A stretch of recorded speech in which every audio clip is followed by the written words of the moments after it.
Hello and welcome. So we're jumping back in Wednesday morning. So since I had to upgrade my computer and the sounds all appear to be working a lot better now, I'm going to be doing all of this live so you can hear all my stumbling, bubbling, trying to spit words out, and the glorious sounds that this game just lavishes upon you. Without further ado, let's go to Wednesday morning. Okay, so we start off as always in my flat, and there's a couple things I want to do today. So, first, I'd like to check out Manuary to Blackwood's flats while they're at work, because I didn't get a chance to do that last night. I want to go talk to Mr. Hemingway because I haven't actually seen him at all, but I have heard about him quite a bit. And in the afternoon, Henry Fisher said that I could come and talk to him, so I'm going to do that. And also, while I'm there, I'm going to see if I can find out anything about those stolen gems that Gladys Sharp is selling him. And speaking of Gladys Sharp, I'm also going to see if I can find her old employer, Mrs. Catsby. And then I'm also going to head down to Southampton to see Arthur Potts. So, before I do any of that, though, there's something I remember from previous playthroughs of this game that you can't do until Wednesday. So I'm going to go do that right now. I was just thinking, you know that Blackwood woman what works for the Morning Star? Well, I picked her up Monday night just out front of Victoria Station a little after 10. She was sniffing and wiping her eyes. Said she had a little cold, but I can tell when someone's upset. So, aside from me totally butchering that Cockney accent, that is interesting. I had no idea that Blackwood was at Victoria Station the day of the murder and possibly around the time of the murder. Very interesting information. But let's go head over. Yeah, these are the amazing sounds you were missing out on in previous videos. Aren't you glad that I'm feasting your ears on them now? Anyway, let's go search. This is going to blow you away. On a sudden inspiration, you hoist yourself up to view the top of the phone box. Amid the dust is a jade-headed dagger caked with blood. A river god jade pin is here. That's right, folks. I just found the murder weapon. Let's take a looky-loo at it. An ominous three-sided blade protrudes from an ornate jade handle intricately carved in the form of a fish with a man's head. That is interesting because that does match what Hemingway said Johnson told him the weapon looked like, but it does not match what Johnson said that the weapon looked like in his note. Curious. Well, I'm going to take this down to my boss, Mr. Rightwell, and see if I actually impress him for once. Here you go, the Daily Courier.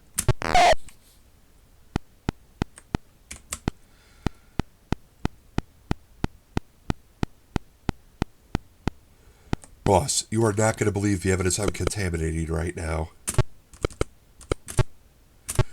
I say, Miss Anderson, good show. Throw it on top of the phone box of Victoria Station, right where the murder took place. I should never have looked there. Listen, take this dagger straight down to Scotland Yard. We don't want them holding back information from us. We've beat the Star on this one. Yes, sir, we have.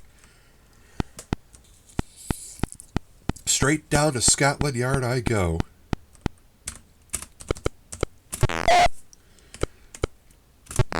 Here we are at the famous London police station. And just the man I was looking for. Dude, check it. By Jove, you found it. Good show, Mr. Anderson. On top of the phone box, was it? We're dealing with someone more clever than we expected. Rather unique weapon. Shouldn't be too difficult to find where it came from.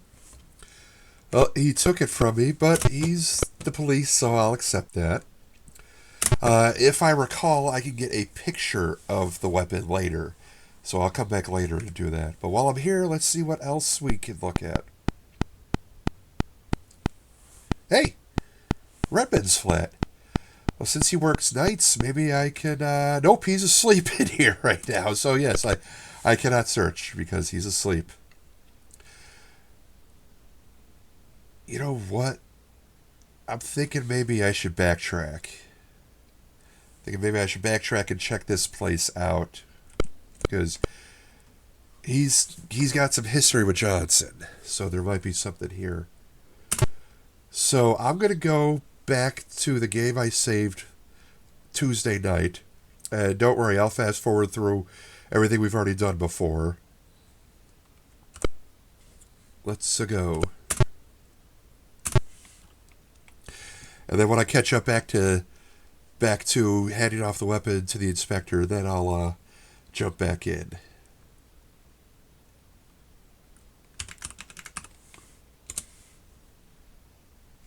Oh, probably would help if I spelled it right. Spelled it right. Spelled it right.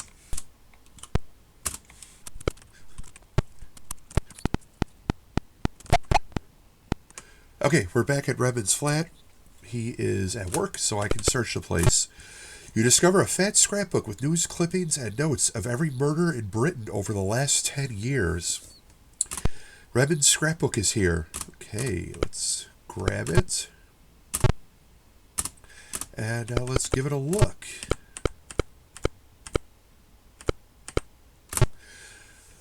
The most recent entry is the Tuesday Morning Star's account of Johnson's murder. There is also a gruesome unpublished photograph of Johnson's body crumpled in the phone box. Lovely. Okay, so I still can't go to sleep quite yet, so let's wait. Midnight, perfect. Now I can go to sleep.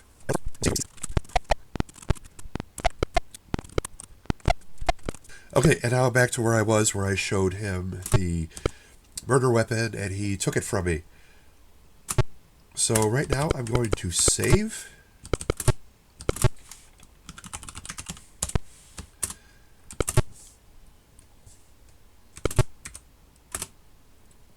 Let me see, is Mr. Rightwell at the Morning Star right now? Let's go find out. Mr. Rightwell, that's my boss. Mr. Hemingway.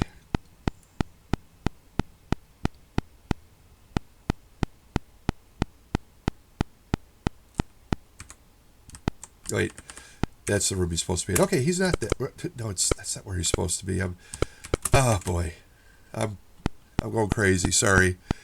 He's supposed to be in this room, and he's not. Okay, so this is why I saved before I came over here.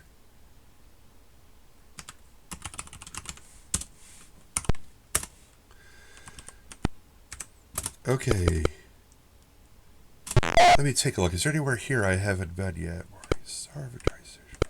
Bond Street. Let's take a look at Bond Street.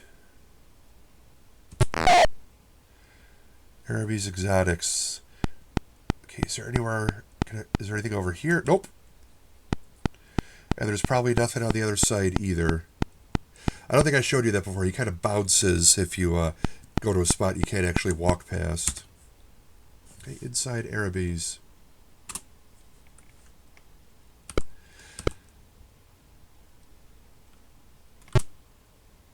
Mr. Araby, what's on your mind? There's a shipment of exquisite jewelry from China due. I wonder if it will come today. Tell me about yourself. I have, perhaps, the finest selection of exotic Eastern jewelry in London.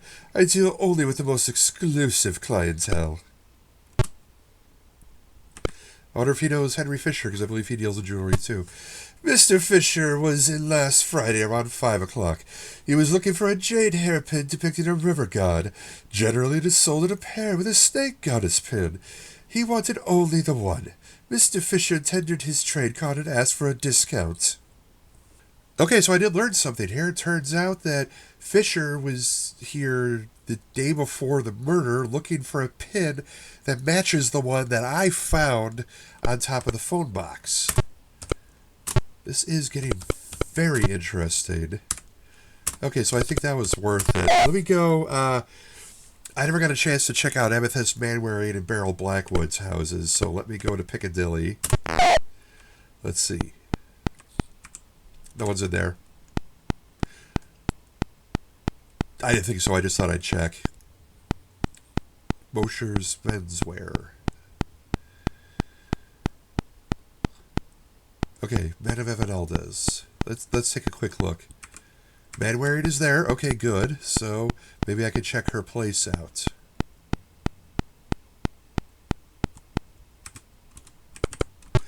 Your thorough search reveals that the love seat folds out into a rather comfortable bed. Excellent. I didn't know they had hide beds back then, so that's kind of interesting. And a waste of my time. Oh, Lord, she's here. Bad timing. Okay. Okay. Let me go back. And I don't think I say. Oh, I didn't save since I talked to Araby, so let me go do that again.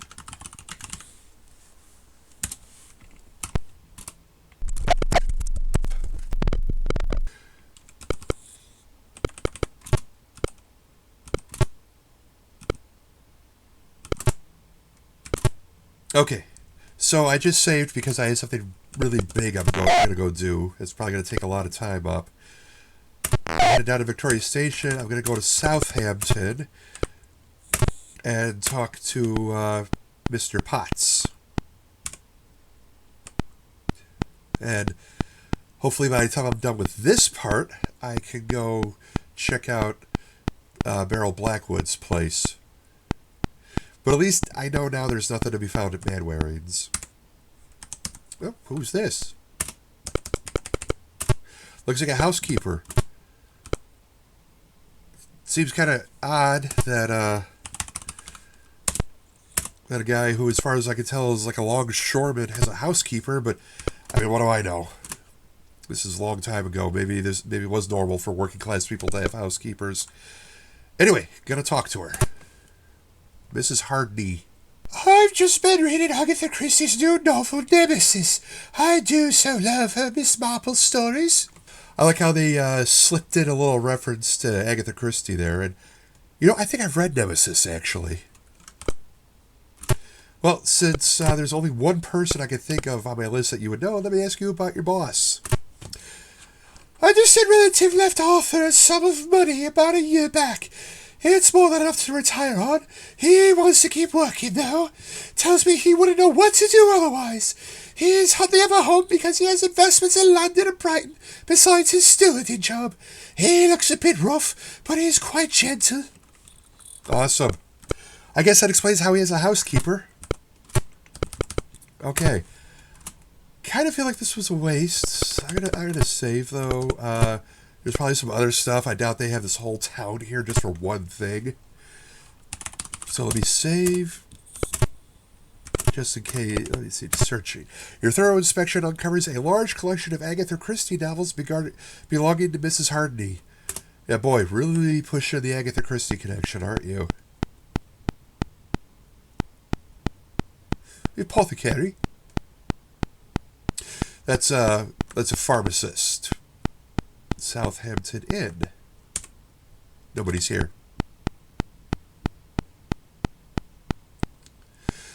Piecraft's house.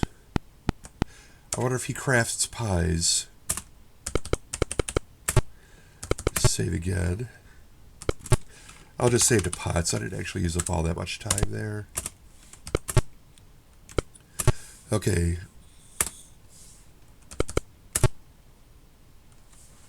Nice stash, dude. Oh, excuse me. I just engaged in a bit of reverie about a putt I sank on the 13th hole this past Saturday. Old Hemingway's eyes nearly popped out when the ball dropped. Okay, so this guy knows Hemingway. All right. So let's ask him about himself first. I was a photographer in my working days. I did quite well with it, won several awards and was able to retire at a fairly young age. Now I spend nearly all my time golfing and watching the birds on the beach. Okay. Living the dream. Love it. Mr. Hemingway. Hemingway and I were inseparable for years. He worked the words and I got the shots. Made quite a name for ourselves, we did. When he took over at the Morning Star, I retired down here. He comes every weekend to golf. We're just duffers, really, but we have a grand time. That's lovely. I wonder if he knew Redmond. I worked with Rabbit a bit. Didn't particularly like him. He's an old fellow. A real grind when work comes in, but not much fun to be around. Look, I guess a grind is a good thing then. Let me show him.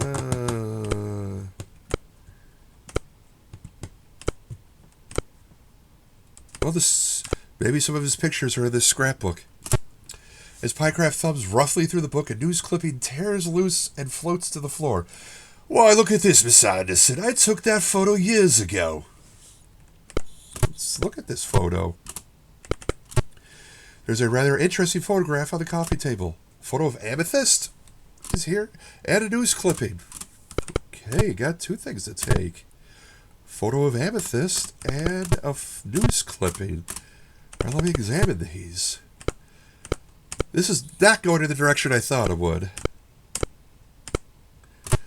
This photograph, signed Amethyst, is of a smiling blonde goddess, her voluptuous curves revealed by her swimsuit and her provocative pose. Okay. And the news clipping. The younger but still unmistakable face of Mr. Hemingway gazes above the headline, Crime Reporter Solves Mysterious Murder. Okay. Kind of interesting because that's what I'm trying to do right now. Well, let me ask him about this stuff. Hemingway was quite the reporter in his day. That photo must be at least 10 years old. Okay. The photo of Amethyst. She was down visiting Potts last summer. Used to parade past my window nearly every day on her way to the beach.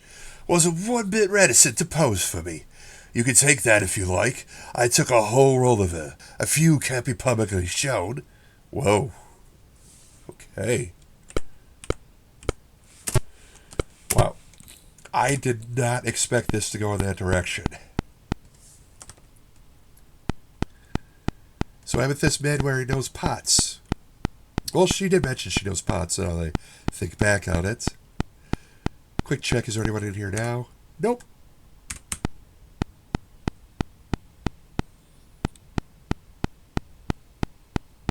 I'll check it. I'll check at Arthur Potts' house while I'm at it. I just noticed it says Potts' place. That's funny. I love alliteration.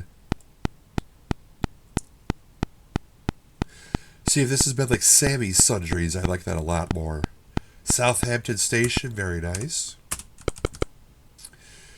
Alright, before I leave, let me save, just in case I decide there was something else I wanted to do here, though I can't think of what that could be.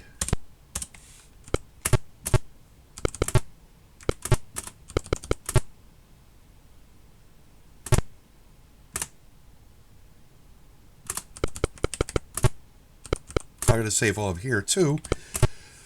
Yeah, I'll just make a new save. Wednesday, Victoria. Now, it looks like Wed Victo. That's great. Okay, I'm going to go back to the... Actually, first I'm going to go to Piccadilly, because she's got to be at work by now.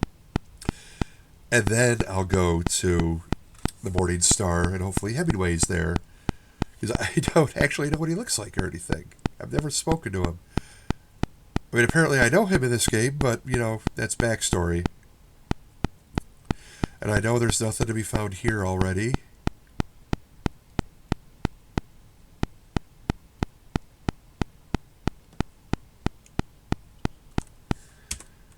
Alright, there, now she's not here. Neatly folded on the tea table is an amateurish but interesting poem. Johnson's poem is here. She did mention that he would write poetry. Let's examine this amateurish poem. Yeah, I wish they were in the order I found them or whatever. Oh, sweetest beryl, you perfect pearl. Wait, hang on. Oh, sweetest beryl, you perfect pearl, my heart would whirl to hold you, girl. Man, that's bad. P.S. When I think of Oliver, I think I'm a murderer. Well, you were a murder victim. Okay. I definitely found something there. Let's go to the Morning Star.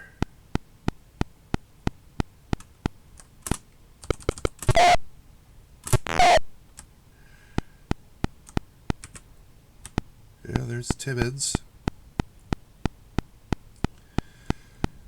Okay, there's Oliver's, just apparently here all day long.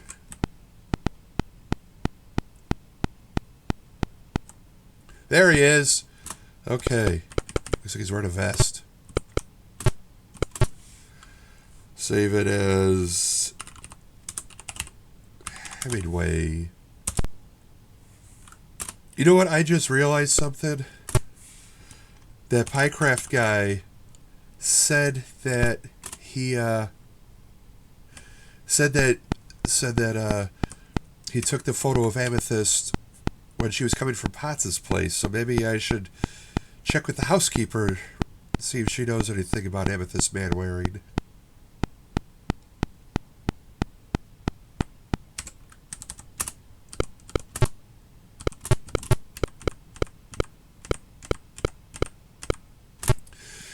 She came down with Arthur's sister about 4 months ago. Quite the attractive young woman she is. Arthur and she hit it off rather well. I thought I might be seeing more of her. It shouldn't surprise me if Arthur keeps his business in London simply for an excuse to visit her. Alright, and while I'm at it, let me show her the picture. She was down with Geraldine visiting Arthur last summer. They hit it off quite well. I'm rather surprised I haven't seen her since, although I expect Arthur has. Quite fetching in a bathing suit, isn't she? Whoa. Calm down there, lady. Okay. Now, I'll head back to London.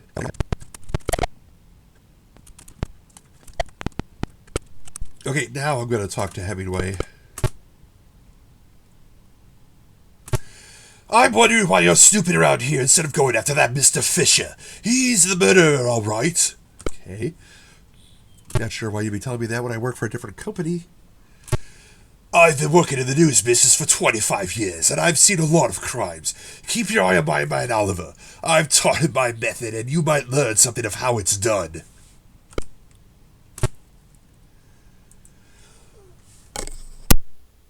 That was the sound of me accidentally disconnecting my microphone, so now I'm going to do all the rest of the dialogue in post. We are most interested in finding this man, Tracey. A substantial reward has been put up by this paper. No doubt he is not her husband and does not wish to become involved in this affair. Fisher's movements after finding the body were quite suspicious, and the tale he told. The evidence against him shapes up solidly. Fisher is the murderer, all right. Well, he's really hanging his hat on Fisher being the murderer. Says he was her brother, huh? It sounds to me. Why don't you trace him out to Southampton? That ought to throw you off the track well enough. This shopwoman sounds a nasty little rat, all right. I shouldn't doubt that she was in with Fisher on the crime. Oliver's the finest reporter we have. I suspect he'll hook this Fisher in a lie and land him firmly in jail. He reminds me a bit of myself as a young man.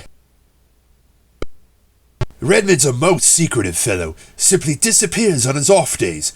I'd wager he's keeping some young woman in a little hideaway. All in all, he's a good man, a dedicated worker, and a fine fellow once you get to know him. She's a coy one, Miss Blackwood is. She certainly bewitched that poor Johnson lad. Word has it she was awfully tired of his fawning over her. Miss Timmins is always divulging sensitive information. She'd have gotten the sack long ago if she wasn't the niece of the managing editor. For all of us non-Brits, get the sack means fired. Now I gotta chase after him to keep talking to him.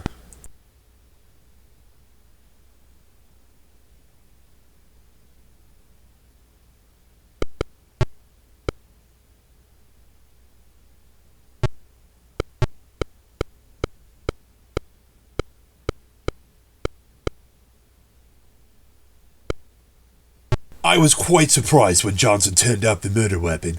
He didn't have the instincts of a crime reporter. Probably didn't notice Fisher watching when he found it, or else he spoke about it with the wrong person. I know his movements are all pre-programmed, but it feels like he's trying to run away from me. I don't think I have anything at all to talk to Oliver about, so I'll just stick with Hemingway.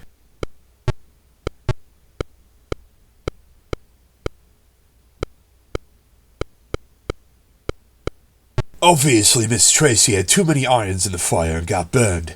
It was to be expected, what with her consorting with the likes of Fisher. And here I go chasing after him again. You keep on doing whatever it is you're doing, Oliver.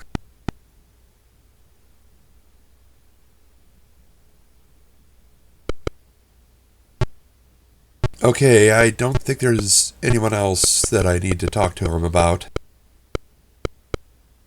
Well, I might as well ask him about Manwaring.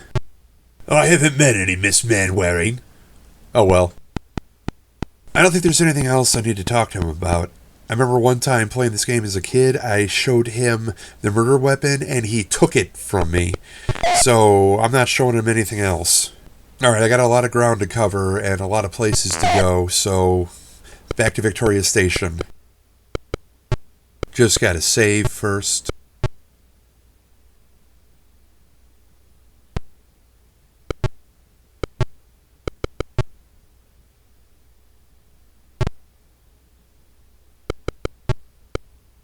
There's a few different places in Brighton that I can check out.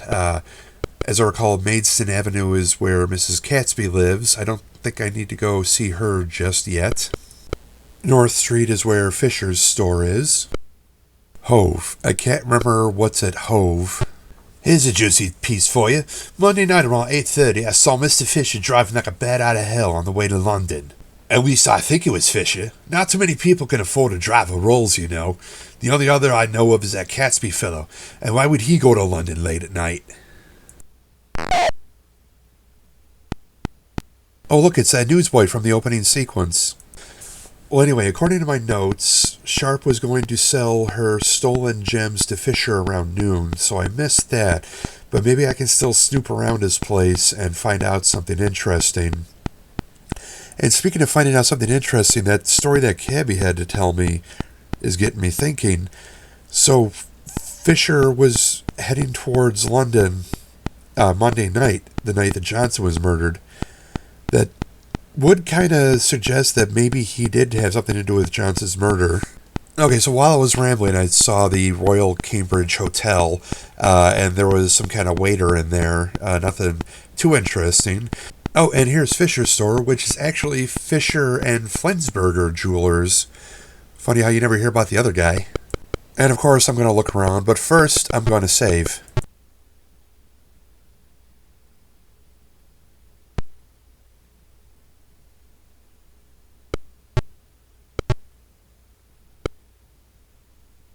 Gleaming glass counters hold watches, rings, bracelets, and brooches that sparkle in their velvet cases. Testing everything thoroughly, you discover the diamonds do, indeed, cut glass. Alright, here's Flensburger's desk. He's not here, and actually, as far as I know, you never actually see him in the game. Okay, Fisher's here, so I can't ransack his office, but I can at least talk to him, and hopefully he'll leave later, and then I can ransack his office. I want the plain truth known as widely as possible. Nobody who knows me thinks I murdered poor Geraldine. But there are plenty of people looking at me sideways wherever I show my face, and it's got on my nerves. Well, he's certainly got a flair for the dramatic, and at the same time I can't help but feel bad for the guy. I am proprietor of Fisher's Jewelries in Brighton. I'm really quite a generous fellow, and gentle as well. I wouldn't hurt a flea, much less my dear Geraldine. I never met Mr. Tracey, but he couldn't have been a kind man, locking poor Geraldine away in that bungalow. I suspect he's the one who murdered her as well. Geraldine received a letter from Arthur now and then. I don't believe they were the closest of siblings. Miss Sharp and I are only superficially acquainted. I've seen her several times in passing at Geraldine's, and once or twice in Brighton. She once worked for one of my very best customers, Mrs. Catsby of Maidstone Avenue. Yeah, okay, buddy. Problem is I saw you talking to her yesterday. I hadn't met Miss Mainwaring before the inquest. We certainly have Geraldine to talk about, and Amethyst is a rather scintillating young lady. Whoa, he's already moved on.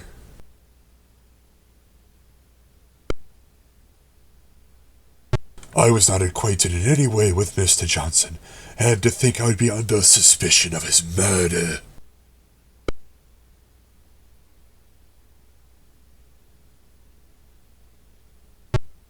Geraldine brought me much joy during our short friendship. I shall miss her greatly. Well, no more beating around the bush. Let's ask him what he was doing on the night his dear Geraldine was killed. Ah! I arrived at Mrs. Tracey's at 9 p.m. as appointed. After knocking and ringing several times, I entered her house. There, I discovered her body stabbed in the back, dead. I was quite upset. I drove for some time, trying to decide what best ought to be done. About midnight, I returned home and called the police. Okay, now how about Monday, the night that the cabbie thinks he saw him driving like a bat out of hell? I spent the evening putting together a business statement. I set out for dinner at 7 and it arrived at 8:15. I chatted a bit with the waiter and asked him to pick up the plates at 9, but not to disturb me. I worked on till midnight, then walked home, fixed myself a large drink, and fell asleep at 1. Well, if we can corroborate that statement, that gives him an alibi, and I happen to know a waiter that I can talk to in the area. I think that's everything that I wanted to talk to Fisher about. I'll wander around a bit more, and hopefully I can come back later when he is gone. And while I'm at it, I might as well search Flinsberger's office. Yeah, that's about what I thought. So when I spoke to that Araby guy earlier, he said that Fisher was looking for a pin that looked like the one that I found on top of the phone box in Victoria Station, and it doesn't match up with what Johnson described the murder weapon for Geraldine Tracey looking like. So this has me thinking that there's two murder weapons, and in this case, perhaps there's two murderers. And I'll talk about this more after I interview the waiter.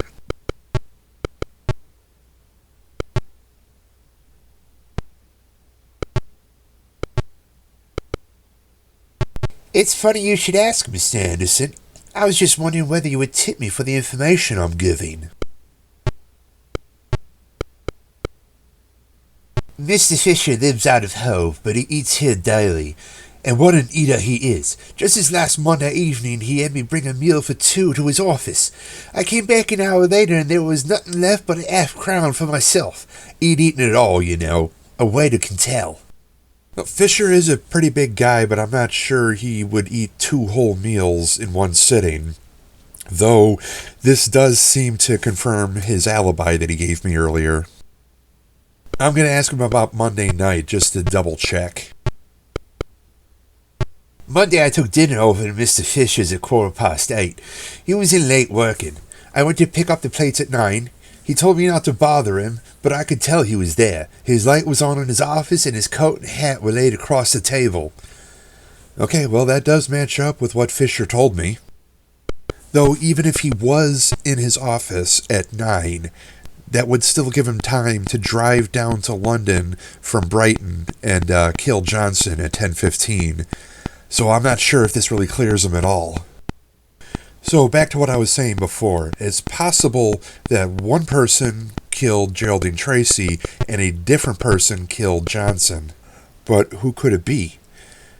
I mean, the obvious thought would be that whoever killed Johnson was trying to cover up his involvement in the Tracey murder. But what if Johnson's murder was completely separate from the Tracey murder? I'm going to go see if Fisher is still in his office. He is. Okay. Well, there's other places I can go in Brighton in the meantime. And rather than walking back to where I can call a taxi, I'll just go back to the save I made a minute ago. Okay, so now I know that Hove is where Fisher lives.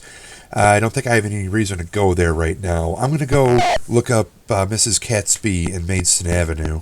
There she is, and what is that, some kind of weird hat? No, it's her hair, actually. Wow.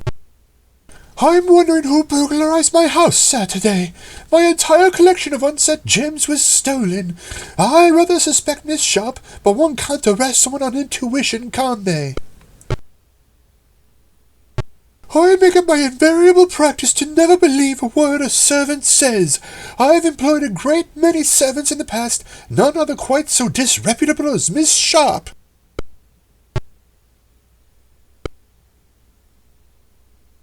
Mr. Fisher is quite a gentleman. He has the finest selection of jewellery in Brighton. He also has some dealings with Miss Sharp, although I couldn't begin to guess what the nature of those dealings are. This ought to be good. Gladys Sharp broke several of my favourite ornaments on purpose. I have reason to suspect that she made off with some gems of mine. It's well known that she spends her wages playing the horses. She is a most dangerous and vindictive woman. I am most pleased to be rid of her. I can't really think of anyone else that I want to ask her about.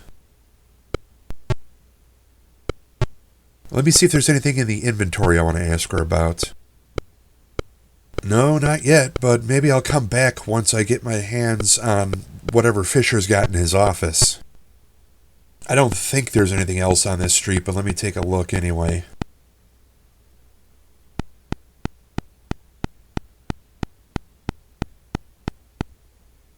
Nope.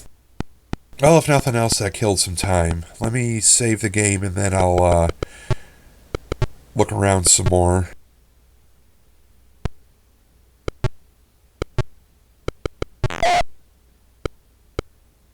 I'll go back to Fisher's on the off chance that he's gone now.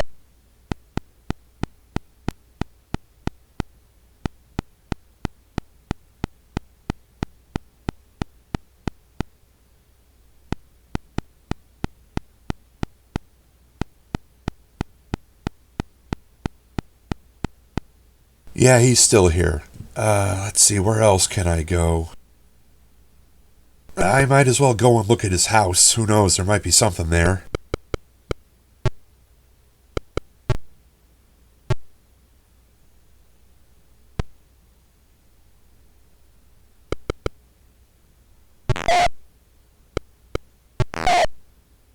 And since I really don't remember this area at all, once again, I'll see if there's anything on either side.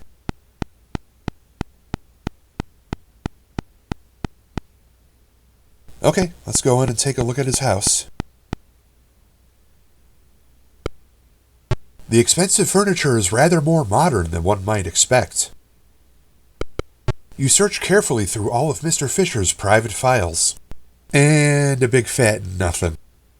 Okay, so now what am I going to do? Since I probably have several hours to kill, I might as well go to Jumbles.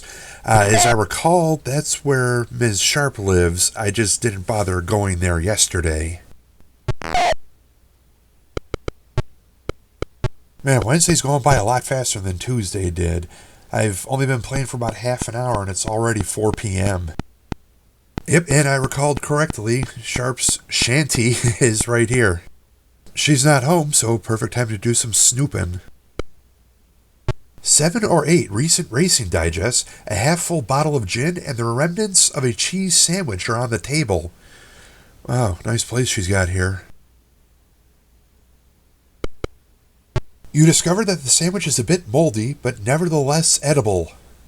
I really don't want to know how I discovered that. Well, I found zilch here, but at least by the time I get back to Fisher's shop, it'll be 6 p.m., and hopefully he will be long gone by that point.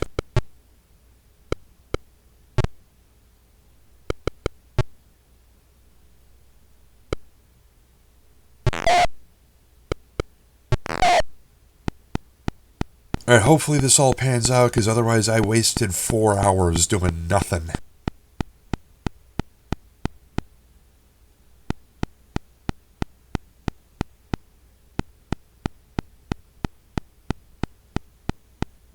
Okay, good. He's gone. Now let's see what we can find in here. An ornate oak writing table gives the impression that this is the den of a successful author. In the lower left drawer of Fisher's desk, you find an interesting velvet pouch. Oh, there's two things here.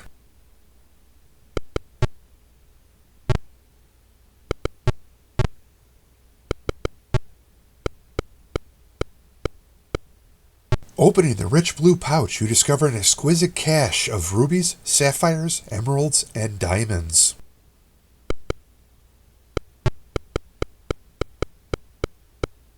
This brooch, a gold cat with sapphire eyes, is so heavy that only a matronly bosom could bear it up. Well, it just so happens that I know of someone with a matronly bosom. You know what this means? Back to Mrs. Catesby.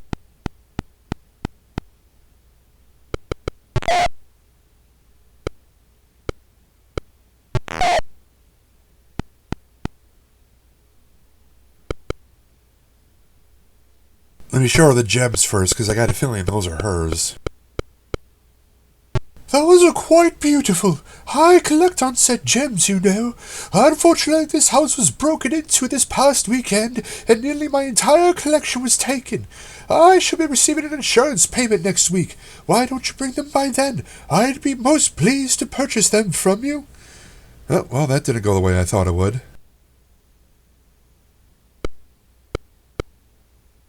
Why, that's my jewelry. It's my very favorite piece. Look, I've even had my portrait done wearing it. I know you'll have to keep them both for evidence. Mrs. Catesby hands you a small painting of herself. Again, that did not go the way I thought it would.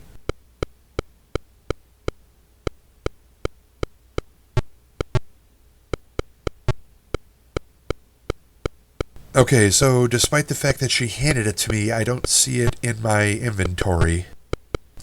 Like any other item, I have to take it. Well, it's a good thing I decided to check that before I left. Remarkable in this miniature portrait are Mrs. Catesby's hairpin and brooch, both distinctively shaped like cats with sapphire eyes. I got a sneaking suspicion I know who stole this brooch and sold it to Fisher. I'm gonna go confront her.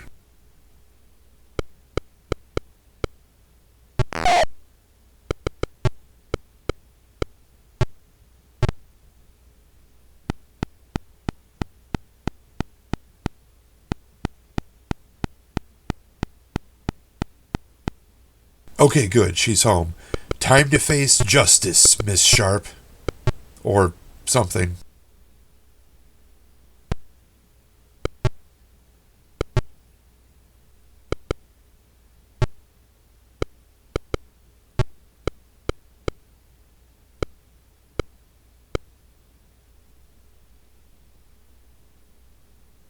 I get your game, trying to set a trap, eh? Well, I'll not be snared in it. If you find something worthwhile, I'll talk, but until then, you won't get a clue from me. She just says the same thing again. So I lifted a few baubles from Mrs. Catesby. She doesn't need them, not the way she's loaded down. Give a girl a break. Look, I'm sorry I've been holding out on you. I'll tell you anything, just don't turn me in. I can help you find Tracey. I bet I'm the only one in England who can say who he is. Okay, now I gotta figure out how she can help me find Tracey.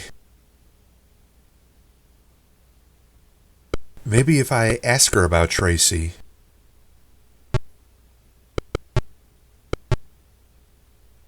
No, that's the same thing she said yesterday. Okay, maybe I'll just start showing her everything in my inventory, see if anything triggers it. Fancy carrying that all over. I really can't tell you anything about it. Okay, not helpful.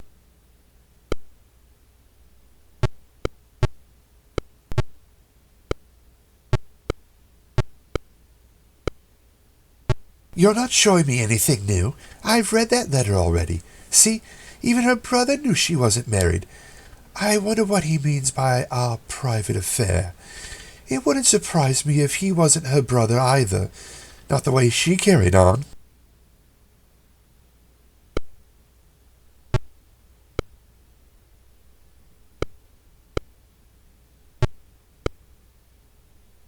Why, if it isn't Mr. Tracey? What? Why, if it isn't Mr. Tracey? Who'd have thought he was under your nose the whole time? Look, I'm traveling to London Saturday morning. Let's meet at the Morning Star at noon. If you can get the police there, I'll point him out. But don't even think of it otherwise. He's already killed twice, and I'll not risk my life just to get a story for you.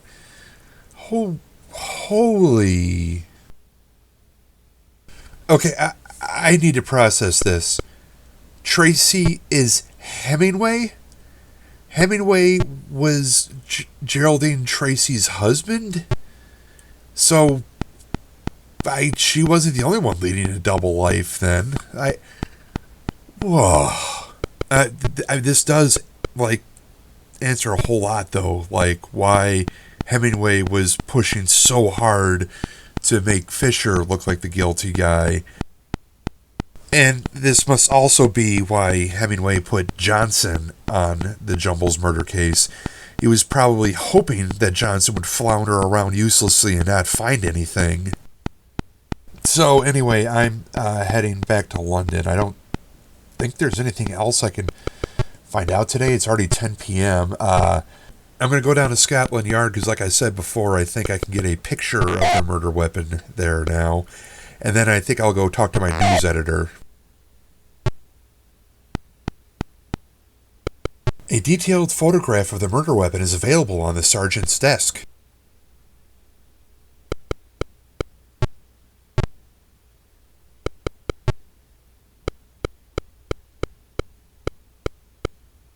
The photo is of an ornate dagger, probably of Asian make.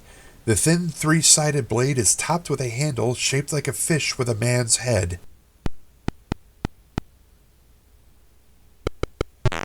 Before I go to see my boss, I think I'll stop by the Morning Star and pick up the Thursday paper, because why not?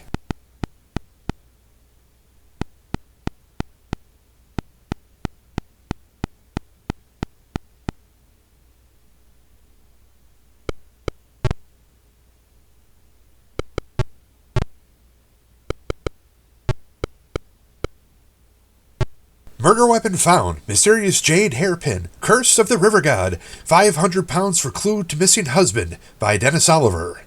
The missing murder weapon, first found by Mr. Johnson and later used on him, was discovered on top of the phone box where Johnson was cruelly murdered Monday evening.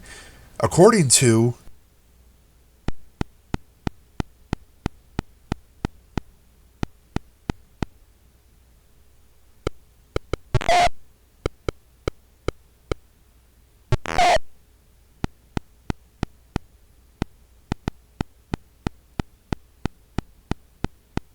Here is when I finally realized that I'd had the microphone off for a long time, so everything after this is what I was actually saying as I played the game. I'm going to see if, since I got time to kill, I'm going to see if any of this is interesting to him at all. You found this in front of Victoria Station? That lets Fisher off the hook. He wouldn't have had time to walk around and still catch a train back to Brighton. Of course, he could have driven a car, but I rather think that's unlikely. I'd say someone Johnson knew met him, or else the killer was on the train and stayed in London. So the weapon was some sort of jade dagger. Rather rare, I imagine. Well, at least it's something to go on. I wonder if Johnson was supposed to call in or if Hemingway meant to warn Redmond.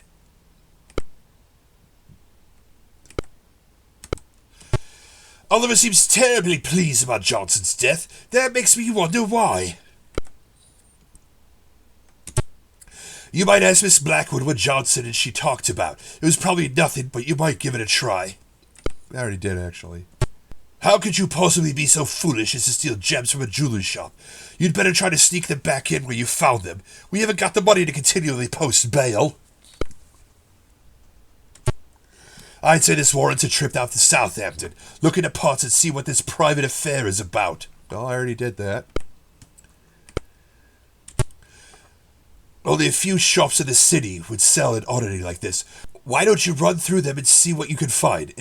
It's a long shot. Probably wasn't even bought in London.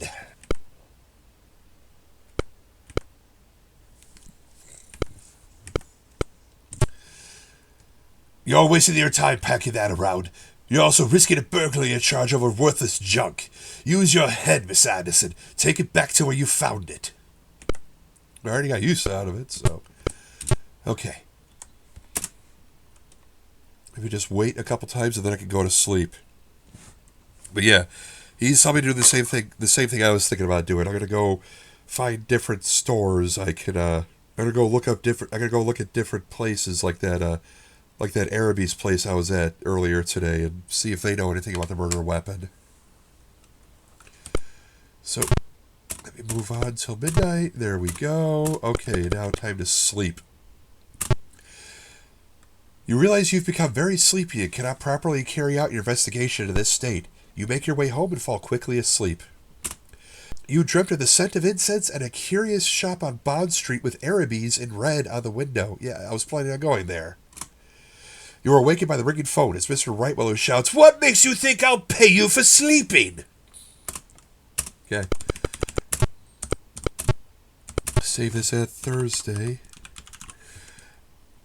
And I'm pretty sure there's another shop I could check out too. I just can't remember where it is. I'll have to look around when I get a chance. But that covers Wednesday. Shocking developments, which I will talk about in the recap. So as not to bury the lead, the big thing we learned is that the real identity of Mr. Tracey is Mr. Hemingway, the editor of the Morning Star newspaper. This leads to a couple questions. One, did he kill Geraldine Tracey? And two, did he then also murder Johnson because he was getting too close to discovering the truth? Fisher has an alibi for Monday night when Johnson was killed, and there's no evidence to support the idea that he killed Geraldine Tracey. So far, it's all looking that Mr. Tracey, aka Hemingway, is the one who killed Geraldine Tracey, possibly after discovering the affair she was having with Fisher. We still have more questions than answers. For instance, who is Arthur Potts? Is he really Geraldine Tracey's brother? Or could it possibly be that he's the real husband of Geraldine Tracey, or a partner in crime of some sort? The first order of business for tomorrow is to investigate the murder weapon. We know that Mr. Araby is knowledgeable about items like this, and also I remember there's another store somewhere that also deals in items like this, so I'm going to have to try and see if I can find where it was. Well, that does it for today's installment. I hope you guys are enjoying it, and I hope you stick around to see Thursday, Friday, and Saturday. Be safe out there.